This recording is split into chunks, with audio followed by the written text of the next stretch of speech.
Maafisa wa magereza nchini Marekani wamesema kuwa mfungwa anayedaiwa kumshambulia kwa kisu msanii wa hip hop kutoka Canada Torrance ni muuaji anayetumikia kifungo cha maisha.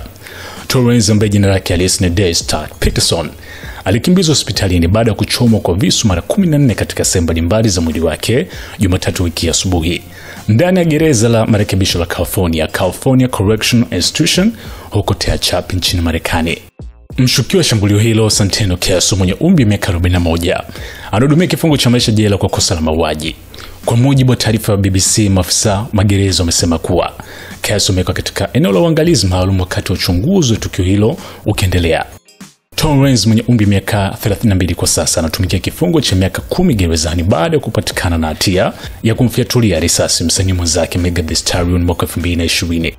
Keso alihamishiwa kwenye gereza la Tehachapi kutoka gereza la County Los Angeles mnamo Februari mwaka 2004 kwa mujibu wa idara ya marekebisho ya California CDCR. Alihukumiwa kifungo cha maisha jela akipewa uwezekano wa msamaha kwa makosa mauaji ya daraja la pili, jaribio la mauaji daraja la kwanza, matumizi ya silaha hatari na kusababisha majeraha makubwa mwili. Taarifa ya CDCR imeeleza kuwa Keso amekuwa akiendelea kukiuka sheria atakiwa gerezani mnamo Januari mwaka 2008. Alihukumiwa miaka mingine 6 jela kwa kosa la kumshambulia mfungwa mwenzake kwa silaha hatari na mnamo mwaka 2018 pia aliongezewa kifungo cha miaka 2 kwa kosa la kumiliki silaha hatari akiwa gerezani. Shambulio hili lililotokea hivi karibuni kumhusu Torrance lilimwacha na majeraha makubwa sana mwilini mwake likisababisha mapafu yake yote mawili kushindwa kufanya kazi mpaka pale ambapo alikuwa akipumulia kwa njia ya mashine.